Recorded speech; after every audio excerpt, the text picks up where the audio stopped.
School's in session, everyone. Welcome back to another episode of Rent-Free History. I'm your host, Kemdi Wosu. If you're wondering, I lost my voice. Yes, I did. That's why I sound so weird this episode. But let's not hinder on that. Let's instead focus and move forward. Today I have on a brand new guest. Please state your name. Gabriela Machuca. Gabby is a co-worker of mine with Titan Communications. Gabby is the EP at Titan TV, or one of the EPs at Titan TV. Gabby, what shows are you in charge of? This semester, I'm focusing on Titans Tonight, Al Dia, Insider, In Focus, but last semester I EP'd primarily The Report, so I just kind of bounce around wherever I'm needed. Nice. But not only are you a behind-the-scenes person, I learned this about you, I think this semester. I don't know if I learned this last semester, but you're also an in front of the camera type of person. Yes. Because you have goals, aspirations of becoming a professional actress. Yes, definitely. When did that start? When did you think, like, oh, this is something I really want to do, as opposed to, like, oh, this is just something I do for fun? Well, I fell into it on accident as a teenager in high school. I've always been very artsy, and it was more so just the visual arts, so I really loved drawing. I was a huge weeb, as you have heard. So for like my middle school aspirations, I was thinking of becoming some form of professional illustrator and whatnot. And then in high school, I had some friends doing crew for our theater, and they were just like, hey, do you want to just pop on by and join? And I actually liked doing it. And at the time, I was perfectly happy being behind the scenes, doing costuming, props, all of that. And then it wasn't until a little bit before my senior year that I kind of had a bit of a little awakening where I went, hey, I want to do this too. And I think I can do it better than the people here. And that was very much charged because of the dynamics. As you know, how theater kids are. Yeah. And also my high school was predominantly white, and also my theater program. So for me, it was almost like an act of rebellion being the only like Latina that was acting or pursuing it and fighting to make a space for myself. And I did suffer a little bit from it. Correction, not the only Latina. But I would say appearance-wise, the one who was the most ethnic looking. I'm remembering now my classmates. And also at the time I was on the speech and debate team at my high school, so there was always something in me that wanted to be heard. It just took time for me to build that confidence and really explore, okay, how do I want to be like seen and heard? Debate is not it for me. I don't think anyone on my speech and debate team will deny me on that. So I like the speech part of it, and then that also led me to the performing side, and so I just started exploring that and learning and growing. Did you find it difficult to get roles? Because I know you said there were it was like predominantly white. So did you find it difficult to get roles in high school? Yes and no. I think it was more so just like favoritism, the usual, you know. And that. For sure, I mean, theater is theater. So sometimes you'll just get pigeonholed into like certain types. But I think that was also just the dynamics of then, right? Like I remember in my college theater, one of my classmates, she was younger than me. And she had the same resentment of going, oh, well, I've only been typecasted in certain roles, I can't play other roles, like, moving forward, because she's also, like, aspiring to be a professional actress. And in my mind, because I had been out of high school for a while, I was like, well, but that was then, you know, and now we're growing. And once we're actually, like, out in the field, things will be different. And it has been different. And I'm hoping that for her in her own career, she's, like, felt that. But for sure, you know, with the typical resentments that any, like, angsty teenager has, it was there. What do you think? Was your best performance that you gave? And then what do you think was? I don't want to say worst performance, but you think like, if I could do that again, I would have done it differently. Ooh, that's a really good question.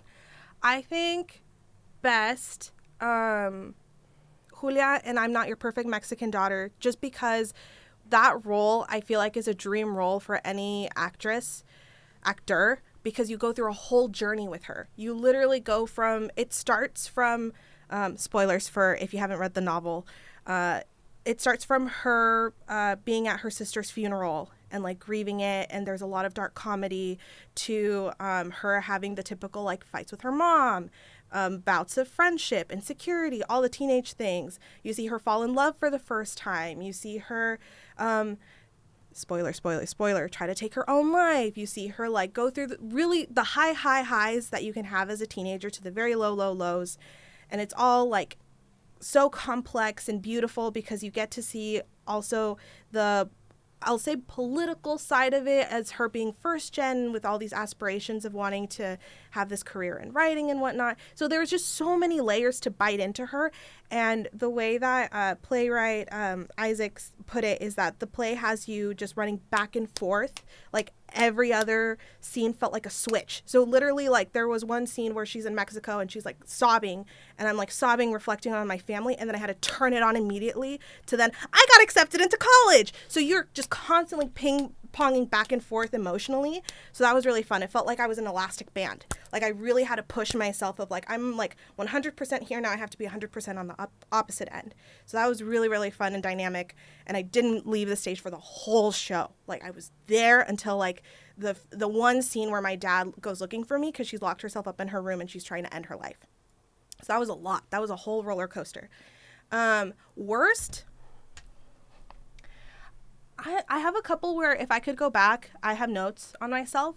I think the one that I am still proud of it, but I wish I could redo it just because I feel like I didn't give it my all. I did in the moment, but I feel like I could have done more if I was in a better health space. I did I believe it was a thesis film in San Diego. Love the director, love the writer. I'm still connected with them. Where I was playing a younger version of her mom, and essentially the story is her mom's real life experience of finding out that she's pregnant, and then finding out that the baby daddy has like a whole family and he's like married and whatnot, and she's the other woman, but she doesn't realize it until like she's pregnant and she's about to tell him. And it's so heartwarming in the sense that, you know, her daughter is like telling her mom's story and whatnot. So there was a lot of emotions behind it, and I felt a lot of pressure in the sense of, oh, I'm representing someone who's alive and real and is going to watch this, right? She's going to watch like a younger version of herself relive this like traumatic moment. And I lost my voice because during that month I had a lot going on. I was going to community college for acting classes specifically, so I was constantly performing there. I was doing a play festival in in Los Angeles at Casa 0101, Josefina Lopez's theater. So I was just constantly like every day giving energy towards performing, and my voice just like gave out. And in retrospect, yes, my raspy voice did give something to the character, but I still feel like if I had my full potential and I didn't feel so woe is me on set, I could have done more. But, I mean, it still worked. I feel like the audience still felt the emotions of the character and still went through the whole arc with her. That's just like, if I could go back, I'm like, I just wish I was in a better state vocally. In terms of my best and worst performances, I think my best was, I won an award for this at this theater competition called Rollabout. I don't remember where it was. I think it was like Mission Vieja or something like that. But it was in high school, and I gave a monologue. Well, I think, yeah, these are my two best performances because I won for both of them. One was a monologue that I did that I took from a Key and Peele sketch. Mm-hmm. It's for a sketch. If anyone wants to look it up, it's called Consequences. It basically is like there's this guy that like comes to to a school, and you know where they like bring like former felons or stuff like that to like give talks to students, and this guy just basically gives this crazy monologue that has nothing to do with like, basically he goes, so it starts off like this: I used to be like you used to clown around, put milk on my head, make fun of the principal, just like you. And then I got hit with AIDS. Consequences. That's funny. And then, like, it gets crazier. It, like, has nothing to do with, like, trying to uplift children or anything like that. Oh. Just keeps getting wilder and wilder. So I was really happy about that because I knew I knew I was going to win that day. I was just so confident in that one because, like, I made two of the judges laugh during, like, the first round. It was that, and then I did a scene from The Master, that Joaquin Phoenix kind of Scientology movie, with my best friend, and I'll never forget that moment because we actually broke character, but nobody knew because I guess nobody else had seen The Master, so they thought it was part of the scene. Okay, that's good. And we still won, and I always remember that day because I don't have the picture anymore, but me and my friend... we got the award, and then we took a knee because it was during the Colin Kaepernick thing. So we just have a picture together, like taking a knee together. That's funny. And I just thought that was really funny. That And is. then, there's one more memory. I can't even remember what the scene was, but it was like classical comedic. I think my strength is just comedic stuff, but I remember it was actually in Fullerton. It was at Fullerton College. It was it was my last theater competition, and I did some scene, and I remember I got to the final round, and I remember everyone was there like supporting me, and it was a really nice memory, and I lost, but what made it so much better is that, and this is a little tie-in to anyone that's listening to Coast to Cal State Fullerton, Leon Thompson III, who played Andre on Victorious, his real life mother, not like the woman who plays like his grandma on the show, but his real mother, judged me. Like she came up to me and she was like, "Hey, you remind me a lot of my son. Like he was on a Nickelodeon show." And I was like, "Oh, really? What show was he on?" And he was like, "I think it was called Victorious." And I'm like, "Oh, And That's that was really cute. That was amazing. If I was smarter, I would have like taken a picture with her or something, so I'd have proof. But it's just nice. It's fine. Yeah. I think it's also like just the whirlwind of emotions. Yeah. And also you don't know the boundaries, right? Like first you're already like, oh, thank you. Like, receiving the compliment, and then it's all a flash, right? Yeah. And then it's not until later you're like, shoot, maybe I should have asked, but you don't even know if they would have said yes. So at least you carry her words with you. So I think that's super sweet. That's really cute. My worst performance was probably my first ever one. That's valid. That's completely valid. I think of a lot of first times for me, and I'm like, that's not good. No one should have seen that. Yeah. I was in Anna Green Gables. I don't know why I was in that play, because it takes kind of place in like the 1800s, I think, or early 1900s. See, do you see what I mean? Of like teeny local theaters, and you're like, maybe we shouldn't be sticking people in certain things. Yeah. I think my teacher realized that, because like we did Sound of Music, and she's like, "Hey, Kennedy, do you want to do tech?" And I was like, Yeah, I'll do tech. Yeah, for this one. I don't fit in this one. Oh. And I played this like creepy teacher. Oh. Yeah. Oh. Like that kind. Yeah, that was my first role. How but it was creepy. like it was played up for laughs. Like everyone just like laughed at the role, but I just thought it was weird. And then like that made it better a little comedy. Yeah. And I remember that one because we had to do makeup, of course, for it, and the person who did my makeup. They did it so intensely that it looked like I was like doing blackface essentially. No, because it was like a shade. It was like 2 shades darker than my actual skin. I hate that. Yeah. Oh my god. Okay, that reminded me of playing things for laughs, because there's like no other way to do it. At said play festival, it was I think 10-minute plays, and one of them, they got me to play a child, because they were like, "You're the most baby face out of all the adults here," and I was like, "Fine." So she's supposed to be like 10, okay, and the whole little like snippet is that as a child she's like this aspiring musician, and then when she grows up she's the first ever like mariachi, and like it plays with gender because it's supposed to be like she's born female, but then in her actual adult life is a little bit non-binary, trans, whatnot. But first you see like this little like girl. I can't sing. Unfortunately, I cannot sing. I want the training. I need to make the time for it. When I was little, I wanted to be Hannah Montana so bad. The whole thing, right? It didn't happen. So I book it, and I was like, oh, what am I going to do? And they were like, no, just go for it. Like, as long as you rehearse, and you can sing the song. And they had me sing, like, this iconic, like, yes, Latino, mariachi song, Los Laureles. And I was like, I don't even like listen to mariachi like that. And you want me to sing it? And then the director of that, she's actually like a pretty decent, beautiful singer. And she's like, no, you can do it. You can do it. And they were hearing it and they were like, okay. And I was like, yep, this isn't going to work for me. So they were wondering if like I should lip sync, and I was like, no, I feel like that's going to be grosser for the audience to just see, right, like this full grown woman's voice come out of what's supposed to be a child, although I am not a child. Yeah. So I just told the director, I was like, I think we just have to play it for laughs. I think we're going to have to play it that she's this delusional little kid, and then it's not until the other actress who came in to play the older version, you actually see her, that she's like honed her craft. And that's what we did, and it worked. Like there were lots of laughs. It was definitely painful in the last few notes for me. I was like, I know this is painful for all of you, but we're all laughing here and we're all making it work. So it when in doubt, use humor. If you can make them laugh, you'll win. Yeah. Make them laugh. Make them laugh. Like that song from Speaking of Hannah Montana, Yes. I tried watching an of episode of that both show worlds. because I think I was watching some kid, and they were watching it, and I was like, wow, I watched this. Was it bad? It's just like the pacing is weird, but it's like because I watched Zack and Cody, or at least I used like a couple years ago I watched Zack and Cody, and I can still watch that, but I just realized like I have not. I guess I really just didn't like pay attention to Hannah Montana because it's kind of a strange show. Yeah. Yeah. Da-na-na.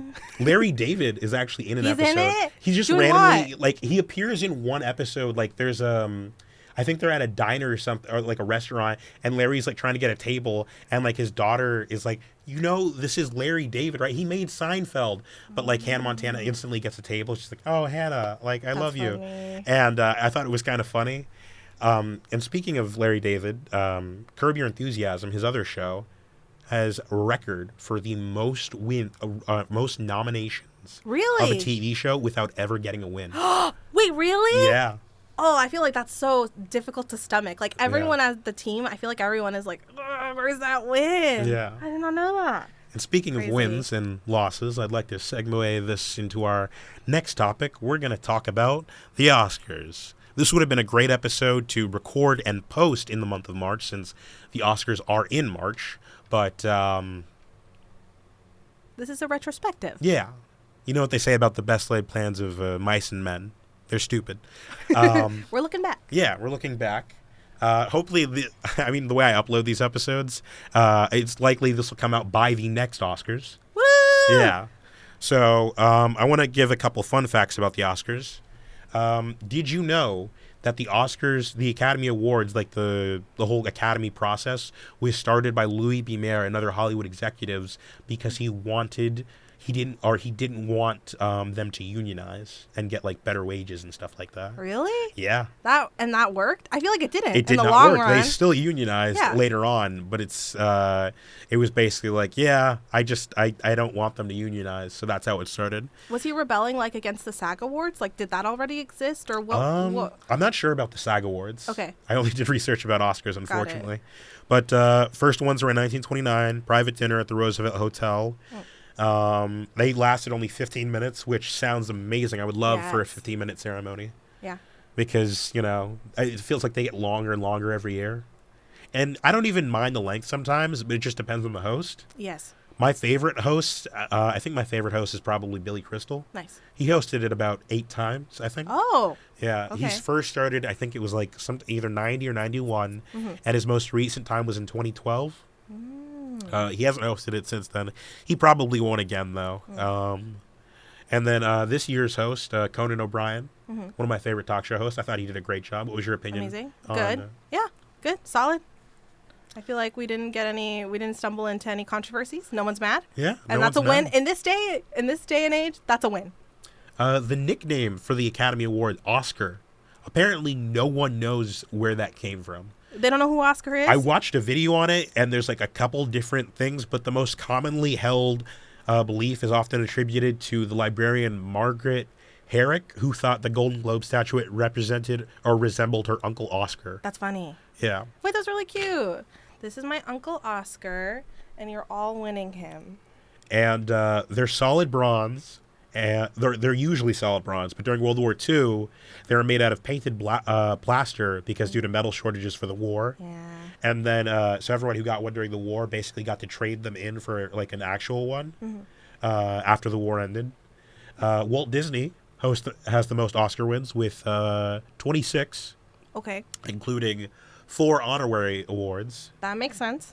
There's one in particular, I don't know if you remember this. Shirley Temple actually gave him a special one for Snow White and the Seven Dwarfs. Oh. It's like an Oscar, and then it has like I think it's 7 little little ones. Yeah. I've seen pictures. Okay, that's adorable. I do think that's really cute, and it is such a monumental film, so it merits the little teeny tiny Oscars. Speaking of Shirley Temple, there are several awards that don't exist anymore, and one of them is a Juvenile Academy Award. For example, for Wizard of Oz, Judy Garland got one. Meryl Streep has the most nominations with 21. John Williams has the most Meryl Streep for a performer with 21. John Williams has the most nominations for a living person with 54. Wow. Only 3 films have won all 5 top 5 prizes: Best Picture, Best Director, Best Actor, Actress, and Writing. And it happened one night. One Flew Over the Cuckoo's Nest and Silence of the Lambs. Oh. No film has ever won all 6 top prizes: Picture, Director, Actor, Actress, Supporting Actor, and Supporting Actress. Never happened. You mentioned controversy earlier. La La Land. Yeah. And Brazil also won its first Oscar this year in 2025 with I'm Still Here, winning Best International Feature Award. Interesting. Yeah. Yeah. Where do you want to start with Oscar moments or wins, or where do you want to? I'll, if you will allow me the gratuitous moment to just talk about my favorites. Okay. Yeah. To talk about my absolute favorites. It won't be just this year. It'll be my top 2 films, which happen to be Oscar winners. I'm going to start with Parasite. I love Parasite. I watched it in theaters like right before COVID hit. I believe it was in theaters November of, what was it, 2019? I think it was 2018. Actually, no, it might be 2019. Because it was 2020 when everything with the pandemic. Yeah, because I remember the Oscars still happened. Yes. And then I think it was right after the Oscars. That's when COVID hit. Really? Yeah. My memory of watching it was one of my close friends and I, Rachel, we have like very similar film taste. So if either of us watch something that we like, we immediately recommend it to the other, where we're like, you have to watch it, because we both just really love the same like themes and whatnot. So we went to watch Parasite together. I went in completely blind. She did too. We like snuck in our little in and out, as one does, true Californians. Yeah. And literally by the end, I was crying. And she like even took like a picture. So there's a picture of me very dramatically like wiping my tears off in like this abandoned theater, because we were the only 2 people in there. And I was like, Rachel, I can't see things the same anymore. So that like lives on as like a little iconic like film moment for me. Of that film moved me so much. And I definitely think it deserved all the wins it got. But I was surprised when I was trying to do research for today that none of the actors got an Oscar. But I think... Were they even nominated? No! Oh. So I think it makes sense to some degree, where if the Academy is trying to not favor people, like a certain film too much, maybe that's what they were going for. Maybe it hurt because it was an international film, but I was honestly surprised. But it did also win Best Picture. Exactly. Yeah. So that's why I'm like, okay, so they were able to get some really prestigious great wins that I think were well deserved, but I'm surprised that no one in the cast like got something. And I know that they got the Ensemble Award, which like perfect. Everyone did an amazing job. Like I think it's hard to pinpoint one particular like standout performance because everyone did their role so well. So that's all of my praise and love to Parasite. Love Parasite. Any Parasite hot takes? You're gonna get me mad at me. But oh my god! I haven't seen it. Oh, okay. Well, you should. Yeah. You should. That's need all to I watch. say. Like those are my next 2 like films that I really want to watch: Parasite and Past Lives. Okay. Yeah. Okay. Parasite for sure. I literally, when I graduated from my BA December 2021, I made Bong Joon-ho like one of his quotes on my grad cap. And I was debating between 2, and then I chose a really long one from Parasite. But Everything Everywhere All at Once. But for Bong Joon-ho, there's an interview that he has, I'm pretty sure it's with another actress. And he was like laughing about like, oh, I don't know why all of my movies end in death. And then the actress that's interviewing him goes, well, it's because you studied sociology. Mm. And like I got my BA in sociology, so I was like, hee, sociology that turned into like a filmmaker. Hee. Maybe that'll be your thing. That'll be your like your acting niche. My grim societal takes because of my background. Yep. Thinking of that Oscar ceremony, 2020, I remember Joaquin Phoenix won for Joker that year. Yes. I thought that was a great performance. Yes. Did not like the speech. Oh, that he gave? Yeah. I just remember it was a lot of like, it kind of like was, it's number 2 in terms of speeches that I didn't like. Mm-hmm. Number 1 is probably Adrian Brody for The Brutalist. Mm. Yeah. Oh, where he's like, don't play the music. Don't play the music. I've been here before. Okay, yeah. That is, I'm pretty sure that's the longest speech in Oscar history. Yeah.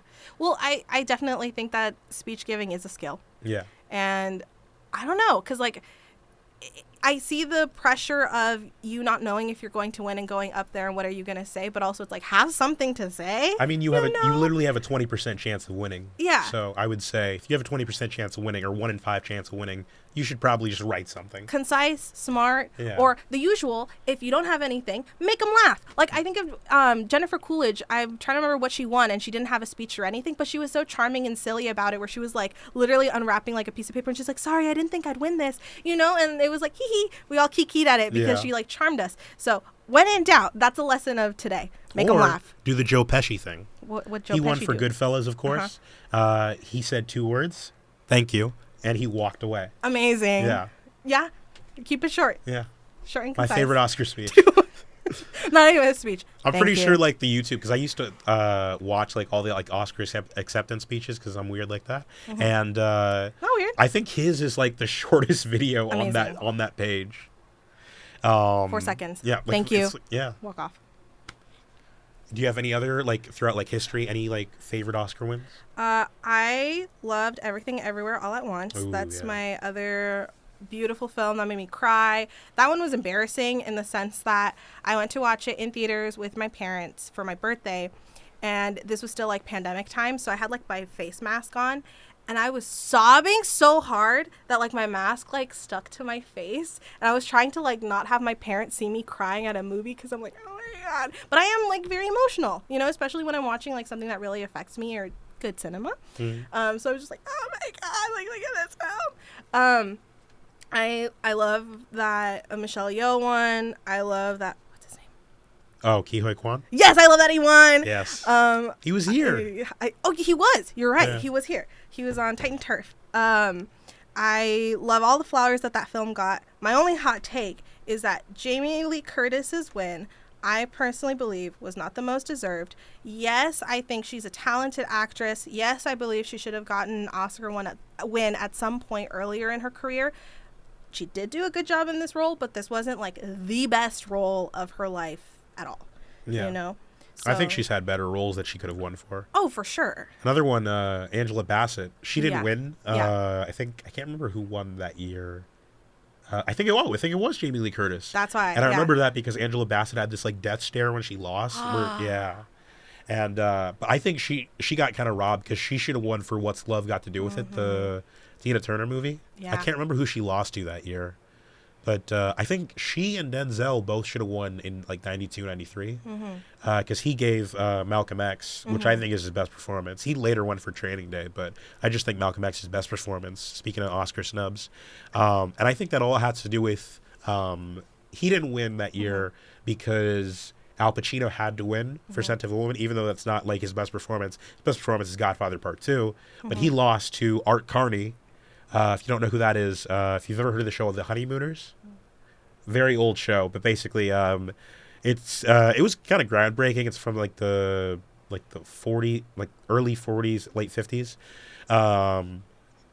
or late 40s, early 50s. It was about this, like, basically this poor, like, working class family. Basically, you didn't really see that on television most of the days. You had, like, basically successful or richer family, so it was, like, different to see, like, a poor family. And the thing that most people know for them is Jackie Gleason, who was, like, the star of that show. He would always say this thing to his wife, which, you know, sounds crazy when you think about it nowadays, but he'd say, like, one of these days, pow, right in the kisser. And it's like, what? It was weird because, like you think, oh, so, like, is it funny because he's threatening her with, like, hitting her, but he doesn't do it? That's funny. I never understood it, but yeah. You can't see me, but I put my hands over my face. Yeah. And I just stared in shock at Kemdi. Yeah. So but he won for a movie called, or not, Jackie Gleason didn't win. Art Carney, who was also on the show, won for some movie called Harry and Tonto, which, to be fair, I've never seen, but in my opinion, can't be any better than Al Pacino in Godfather Part 2. Another Godfather win I'd like to talk about is Marlon Brando. He won for Godfather or just The Godfather, which I thought was interesting because he only appears in that movie for about 20, 30 minutes, but he won Best Actor. And he didn't show up for this ceremony, if you remember that one. And Native American woman named Sashim Littlefeather refused the award and then gave a speech about like how Native Americans are mistreated in Hollywood. And then I think of that one. I think of a couple years before, there was an actor named George C. Scott. He doesn't believe in like the Academy Awards. Like, so like he got nominated a couple years before. I can't remember what role it was, but he literally wrote to the Academy, "Do not nominate me. I do not believe it's fair to put actors against one another like that. You can't like judge these performances." And then he won a couple of years later for this movie called Patton, where he played like a World War II general. That's funny. Where he's like, "No, I don't want to win. No, I don't want to win. Don't make me. Don't make me." And then they're like, "Here you go. Yeah, you don't want it? Take it." And then he of course he never showed up to any of the ceremonies. So literally someone came up for and accepted the Oscar for him, basically. Yeah. You know what? That man has my respect. That's truly a whole new level, because I feel like a lot of people just want the accolades, want the attention, huge clout chasers. You see it at every level. So I respect people who are truly there for the craft. Yeah. Truly there. Yeah. Do you have any other Oscar? Any other hot takes? Yeah. Let me think. Should we talk about this year's Oscars? This year's Oscars, we could do that. Okay. I know you're an Anora fan, so I want you to go first about your Anora thoughts. Okay. And then I will preface before you finish. Give me a spoiler-free version, because I didn't finish it. Okay. I literally was trying to like do a double feature last night of The Substance and Anora. And by the time I was at Anora, it was like 3 a.m. and my head was swimming. And I was like, I can't do this. So I only got through the first like 30, 40 minutes. So I'm biased. I haven't watched the full film. So keep in mind, anything I say or feel is going to be just a little snippet. But give me your full-length take. Okay. Well, where did you leave off? What was happening in the movie? Spoilers now. Annie is getting tied up. Annie has kicked what's his face in the face. That's about it. And God, that's the beginning of that's my favorite part of the movie. It's such a good role though, and I really wish you had seen the ending, because it makes everything come together. Okay. But like, I really hope you get to finish that. But, I want to.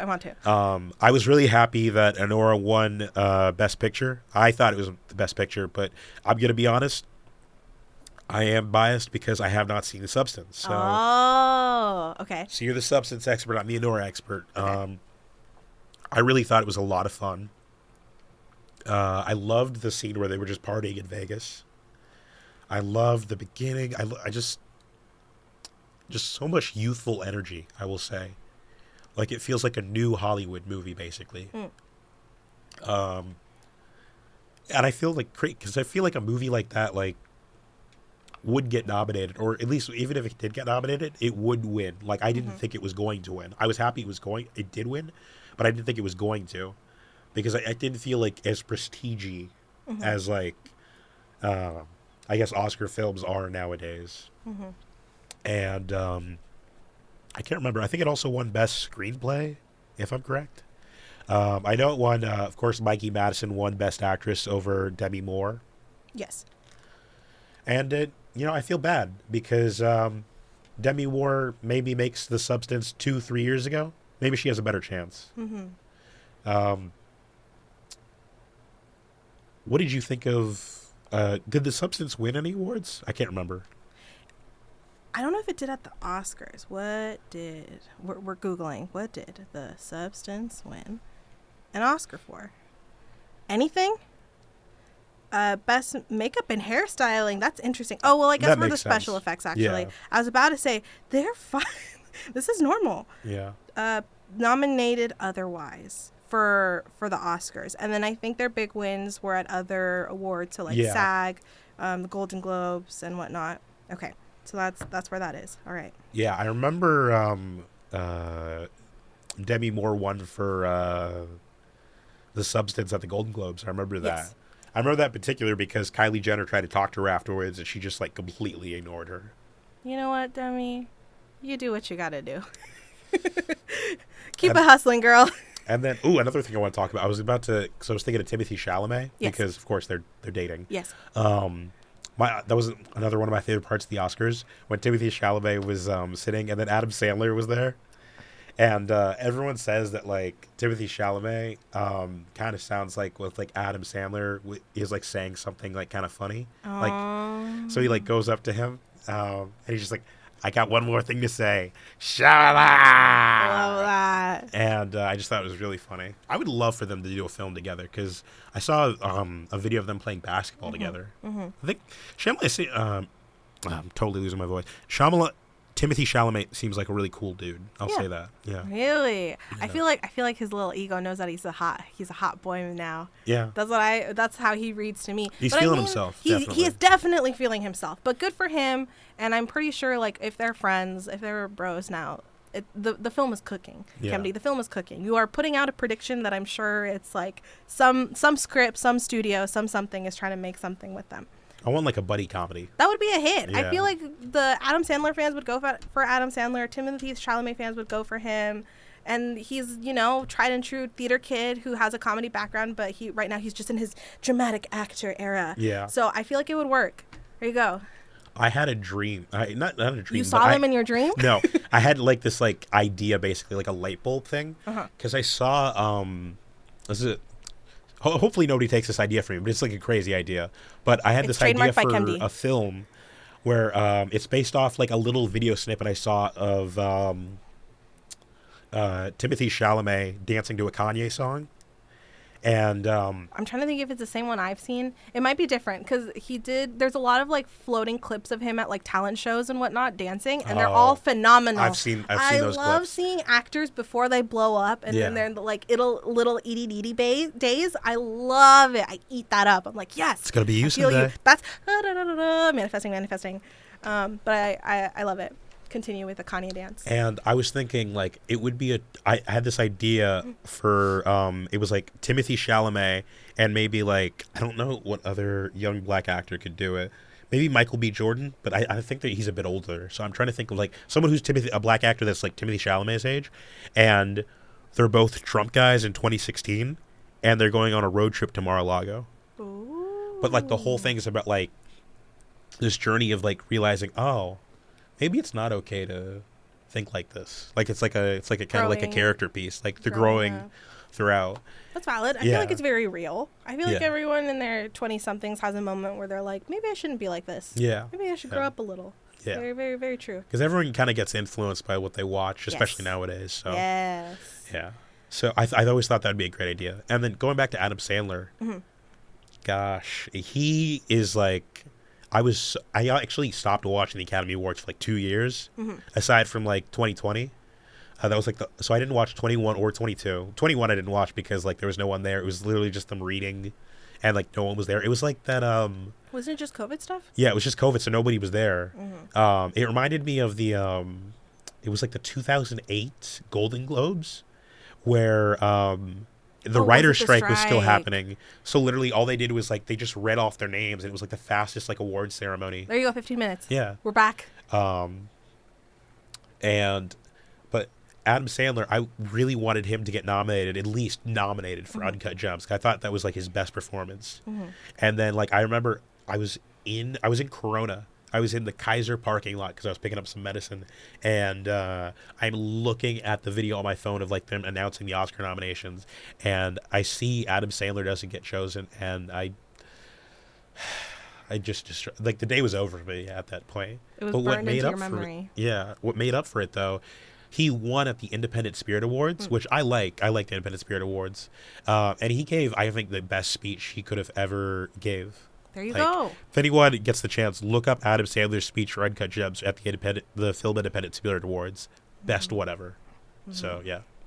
All right. I'm going to hop, skip, back, jump to where we originally were. Okay. And then we went on our passionate tangents on other films. Yeah. Anora. Okay. All right, Kemdy. Are you ready for this? I'm ready. You're getting... Rip off the bandage. You're getting a bit of a feminist... take on this, or I'll say it's a little bit up my little feminist alley. Okay.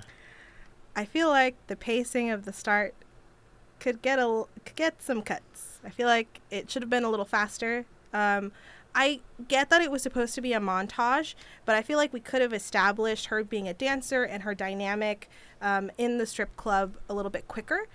And because right now, to me, it just felt gratuitous, where it was like dancing, dancing, dancing, dancing, dancing. We get like a little teeny tiny snippet with her and her like stripper friend dancing, dancing, dancing, dancing, versus I feel like we could have just like dance, dance, dance, girls, Yvonne, and then we could have made it a little bit quicker, and that also would have helped making it feel more chaotic and a little bit less gratuitous of like, look at this woman and like, she's gorgeous, cool, yeah. She's a dancer.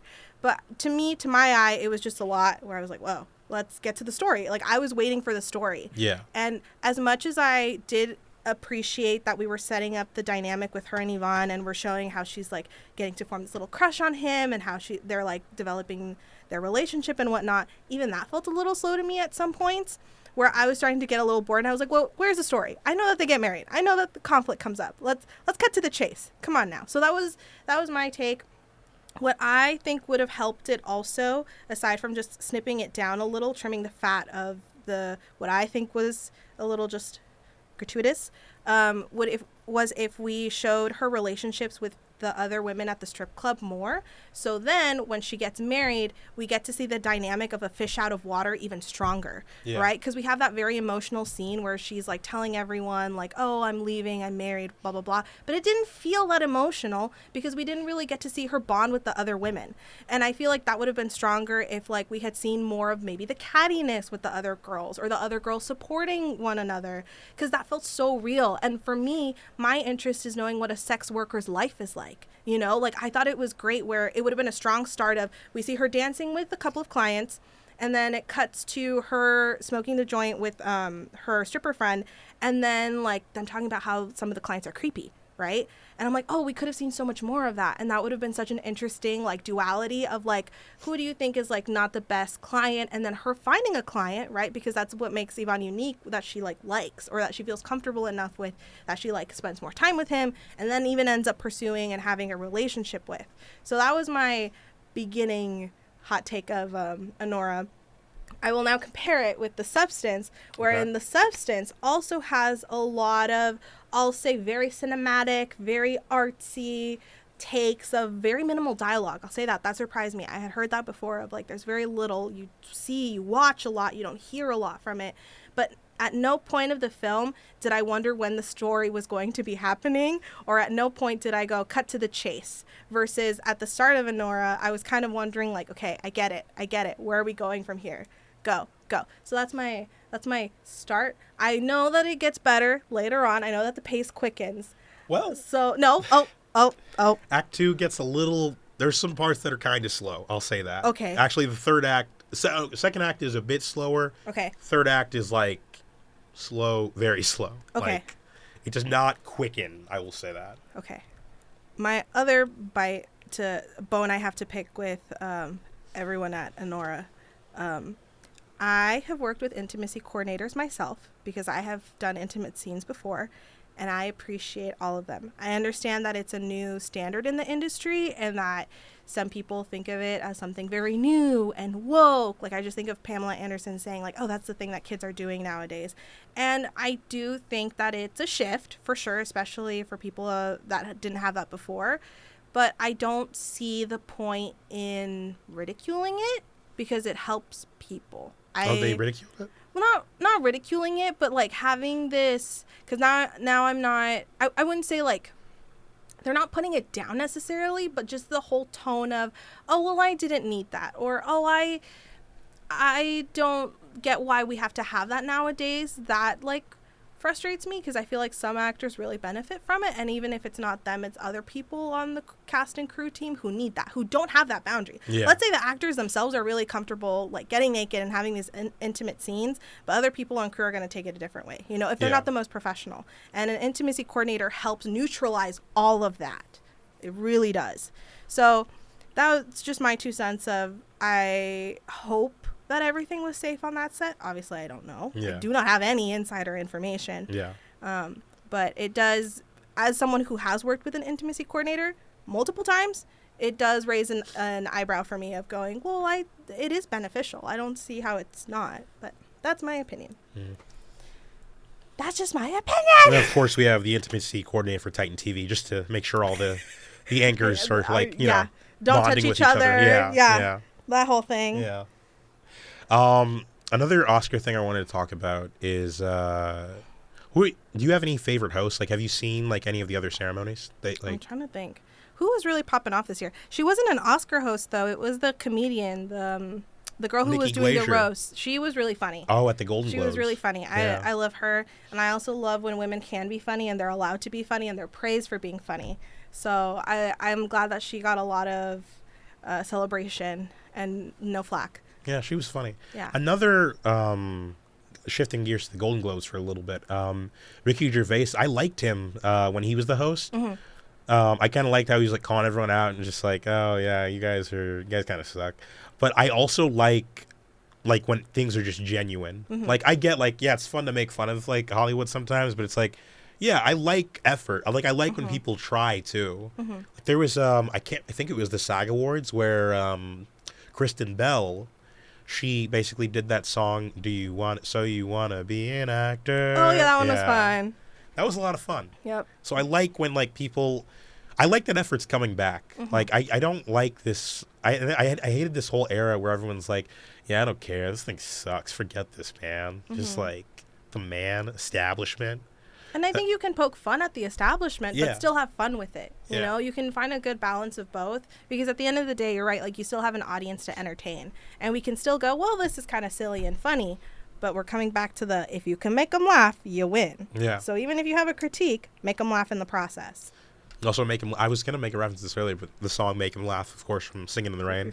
That is one of my favorite musicals There you and go. favorite movie musicals. There you go. Yeah. Apparently, they did that "Good Morning" scene like so many times. Yeah. Yeah. I also didn't know that Debbie Reynolds is in that movie. I didn't know the Little Debbie, like the snack cakes. Mm-hmm. Those are for, like based off her. Oh, I didn't know that either. Yeah. Well, yeah. I was about to say I think she gets money from them, but she doesn't. She passed away unfortunately. Oh.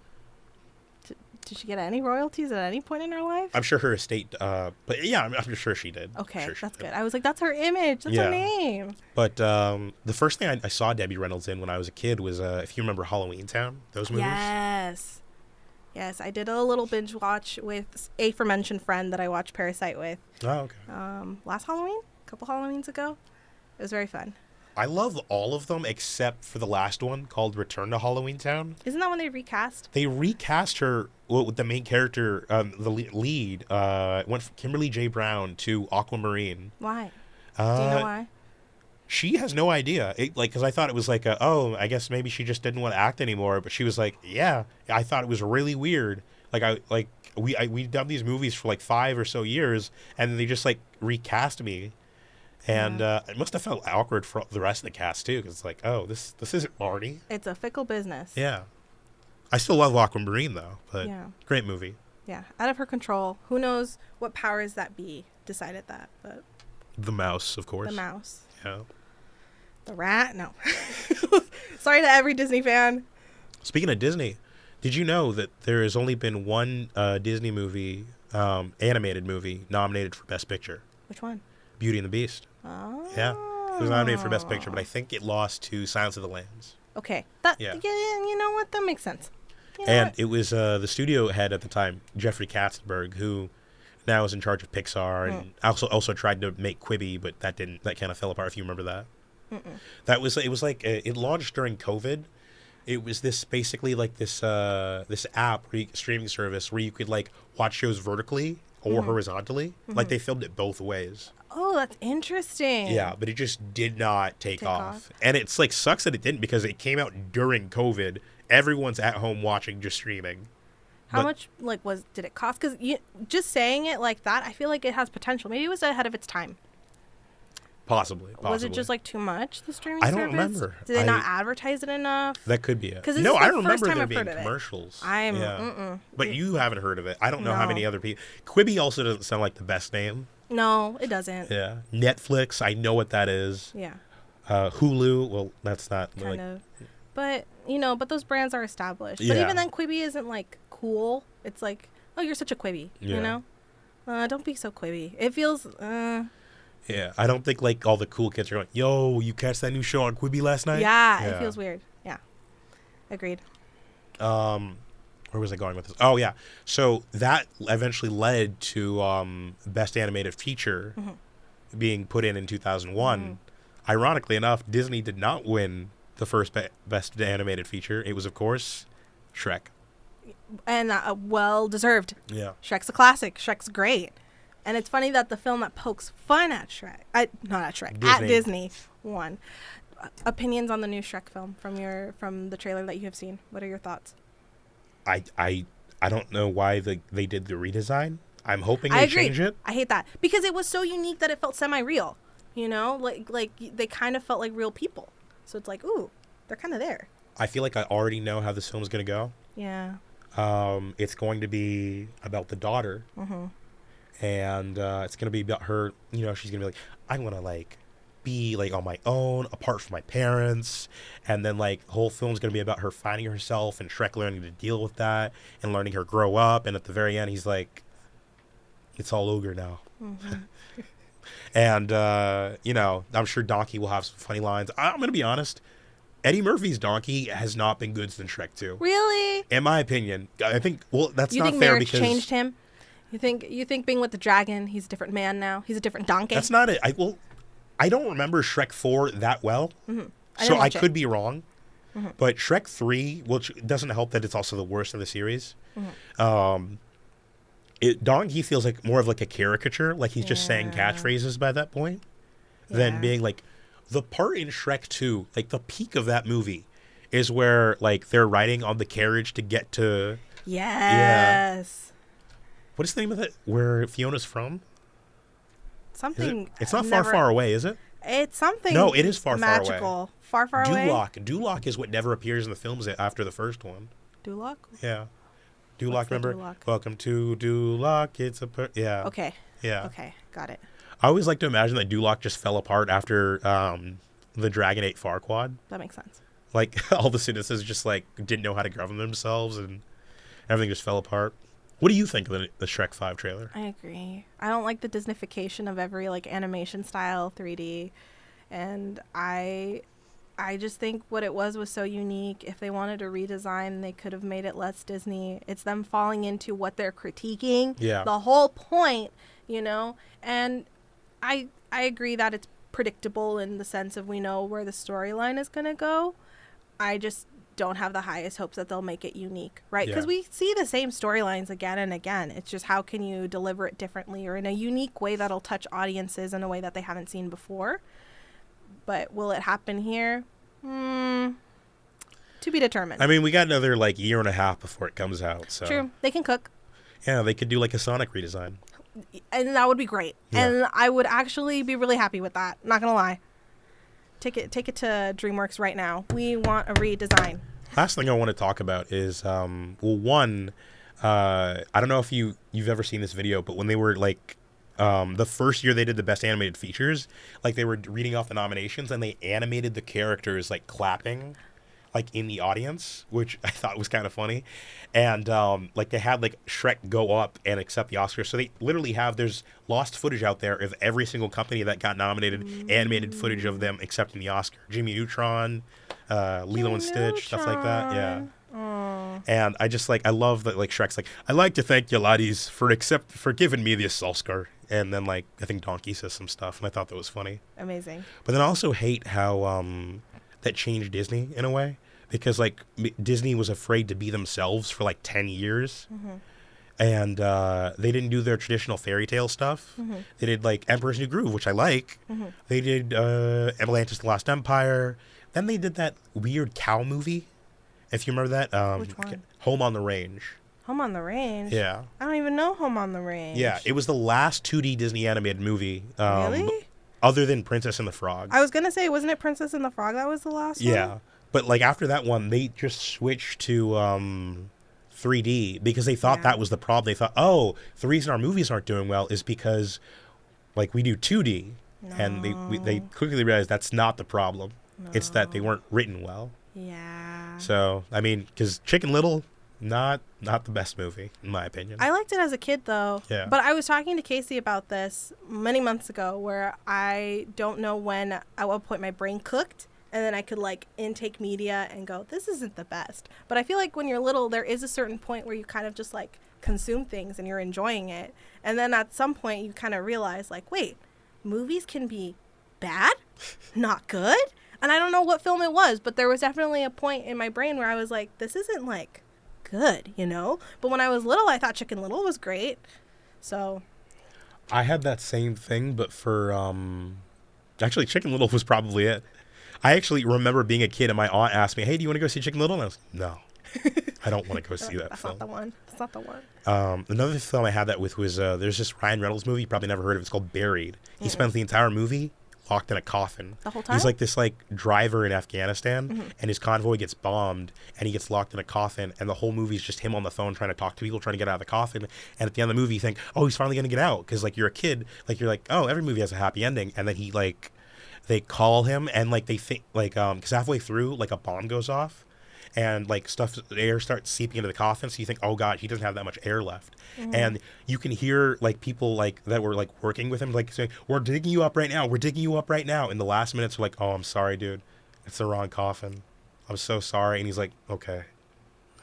And he dies? And then he just dies. Yeah. Sorry for spoiling Buried. Yeah. As implied by the title, Yeah. he is buried. Buried. Yeah. But he dies. Yeah. It was very good though. I know. I'm kidding. Oh, he had no berries down there. He just had dirt. Yeah. I think that's it for today's episode. Okay. I'd like to thank you for being on this episode. Thank I'd you like for to having also me. mention this is your second podcast that you've done. Yeah. Because we did one for Titan Universe. Anyone's listening, go check that out. It's called Across the Universe. I'm hoping this is out maybe sometime in the next couple months. I'll let you know when it's out. Whenever it's meant to be. Yeah. Yeah. Thank you again for doing this. Thank you to everyone that's listening. And I hope you like this episode. Take care and goodbye.